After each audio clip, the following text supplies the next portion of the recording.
Halo semuanya, kembali lagi di channel Anak Gembala.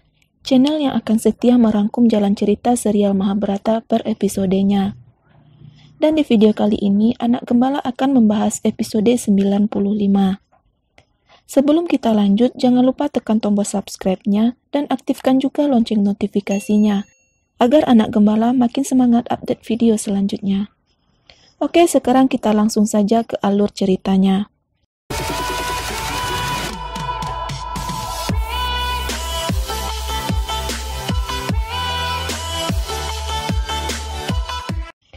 Di awal scene kita masih berada di Hastinapura. Duryudana yang sebelumnya telah dijanjikan ayahnya untuk dinobatkan menjadi putra mahkota, berniat untuk menemui kakeknya Bisma, tetua yang juga memegang peranan penting di kerajaan Hastinapura. Untuk pergi dan bicara sendiri pada kakek ayah. Di tempat pemujaan, Bisma didatangi Duryudana. Dan dengan senyum mengembang, Duryudana memberi salam pada kakeknya dan langsung membicarakan tentang kosongnya posisi putra mahkota saat ini. Duryudana pun mengibaratkan kerajaan yang mempunyai putra mahkota adalah kerajaan yang mendapat anugerah dari dewa. Namun mengapa sekarang Bisma membiarkan Hastinapura jauh dari anugerah para dewa dengan membiarkan kosongnya posisi putra mahkota? Kerajaan yang punya pangeran mahkota adalah dia yang dianugerahkan oleh para dewa. Lalu kenapa kau membiarkan Hastinapura jadi jauh dari anugerah para dewa? Bisma yang Agung dengan senang menyambut kedatangan salah satu cucunya itu. Mengetahui kemana arah pembicaraan Duryudana, Bisma pun menanggapi semua itu dengan tenang dan bijaksana. Bagaimana bisa kau mengira bahwa Hastinapura tidak punya pangeran mahkota? Meski sudah dikupas, aromanya tetap keluar. Ini sama seperti pangeran mahkota. Duryudana yang begitu terobsesi dengan tahta itu mulai buta dengan pengetahuan yang diberikan sang kakek. Dengan percaya diri, Duryudana menganggap apa yang disampaikan Bisma adalah untuk dirinya.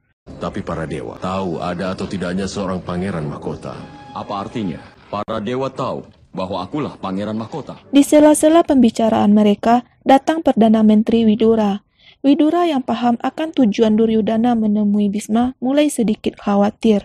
Bisma masih bersikap tenang, bahkan saat Duryudana terang-terangan akan mengisi posisi Yudhishthira, Bisma dengan senyuman memberikan izinnya. Berarti para raja di daerah akan tahu bahwa akulah pangeran mahkota. Kalau memang kau ingin menyampaikan ini pada para raja, siapa aku menghentikanmu? Mendengar kakeknya memberi restu, jelas sekali Duryudana tidak bisa menyembunyikan kebahagiaannya. Kau sudah sangat baik, kakek. Sepeninggal Duryudana, Widura meminta penjelasan pada pamannya mengapa Bisma mengizinkan Duryudana mengisi takhta Yudhishthira. Mengizinkan Duryudana untuk diberikan tilak, Paman? Namun Bisma dengan tenang menjawab kalau penobatan Duryudana akan batal dengan sendirinya jika Yudhishthira nanti kembali. Saat Yudhishthira kembali, maka penobatan itu pasti akan batal dengan sendirinya. Mendengar perkataan Bisma, Widura dibuat bingung karena entah kapan para Pandawa akan muncul. Sementara mata-mata yang mereka sebar di seluruh wilayah belum bisa menemukan keberadaan para Pandawa. Tapi mata-mata kita belum menemukan para Pandawa, Paman. Tak ada yang tahu kapan mereka akan kembali. Masih bersikap tenang, Bisma pun menyampaikan kalau dia sudah mengetahui keberadaan Pandawa.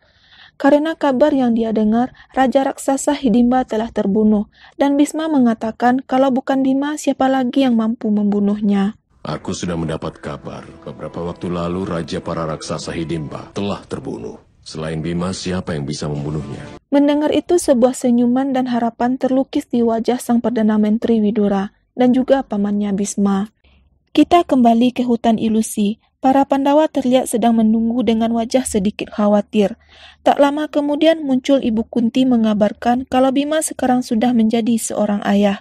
Anakku Bima, kau sudah jadi seorang ayah. Mendengar itu, Pandawa yang tadi khawatir kini terlihat sangat senang. Ikut bahagia dengan anugerah yang diterima Bima, yakni lahirnya seorang putra. Arjuna dan adik-adiknya pun memberi selamat untuk kakaknya Bima. Selamat, Kak Bima. Ibu Kunti pun menyampaikan pada raksasa kalau calon raja mereka telah lahir ke dunia. Mendengar itu, para raksasa pun terlihat begitu gembira. Calon raja kalian sekarang telah lahir di dunia. Di sisi lain, Hidimbi juga bahagia dengan kelahiran putranya. Namun juga merasa sedih karena ini adalah saat baginya untuk menepati janjinya pada Ibu Kunti. Hari ini telah memberikan kebahagiaan padaku. Tapi bersama dengan kebahagiaan itu, ada juga penderitaan yang besar. Hidimbi membawa putranya ke hadapan semua orang dan memerintahkan kepada Bima untuk memberi doa dengan darahnya. Berikanlah tilak padanya dengan darahmu, Werkodara. Saat seorang ayah memberikan tilak, mereka pasti diberkati. Dengan senyuman Bima memberikan doanya dan memberi tilak di kening anaknya. Hidimbi meletakkan anaknya itu, dan tak lama kemudian anak itu dengan ajaib berubah menjadi besar. Bima sempat dibuat bingung, namun Hidimbi mengangguk membenarkan kalau memang seperti itulah seharusnya. Bima, ibu dan saudara-saudaranya yang lain tampak begitu takjub melihat keajaiban yang terjadi di depan mata mereka.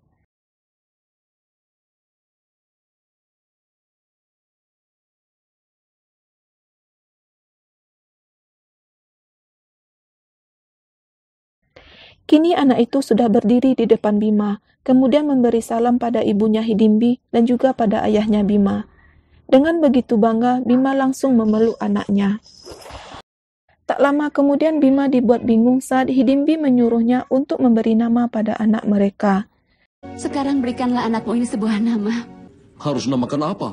Melihat kepala anaknya yang botak dan berpikir sejenak, Bima pun menamainya Gatotkaca. Dan semua orang pun tertawa mendengar nama yang Bima berikan. Putraku kepalanya botak. Aku namai dia dengan Gatotkaca. Bima memperkenalkan Gatotkaca pada Ibu Kunti dan saudara-saudaranya untuk meminta doa dari mereka semua. Satu persatu Gatotkaca menyentuh kaki nenek dan pamannya.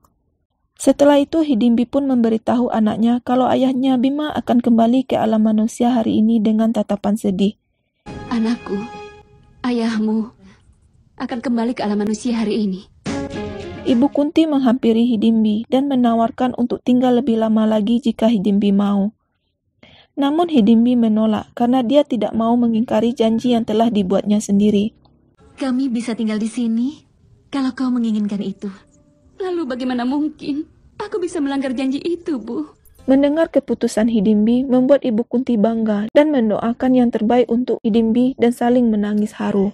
Kau adalah wanita yang sempurna, Hidimbi. Di masa depan nanti, semua orang akan menjadikanmu sebagai dewi dan memujamu. Sebelum pergi, Gatotkaca memberi pesan pada ayahnya Bima kalau dia akan selalu ada jika Bima memanggil namanya 3 kali. Setiap kali ayah memanggil namaku sampai 3 kali, maka aku akan muncul di hadapan ayah dan siap untuk membantu. Gatotkaca dan Hidimbi mengantar Pandawa sampai keluar hutan. Untuk kesekian kali, Bima memeluk putranya. Karena harus berpisah, suasana menjadi makin haru saat Hidimbi harus berusaha tabah melepas suaminya pergi.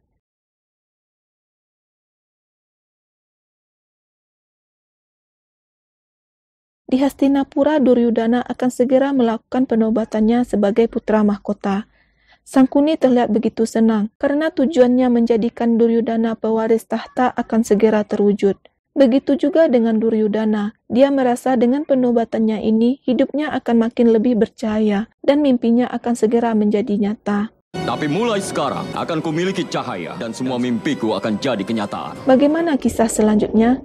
Jangan lupa ikuti terus channelnya dan sampai ketemu di video berikutnya di episode 96. Terima kasih sudah menonton dan salam anak gembala.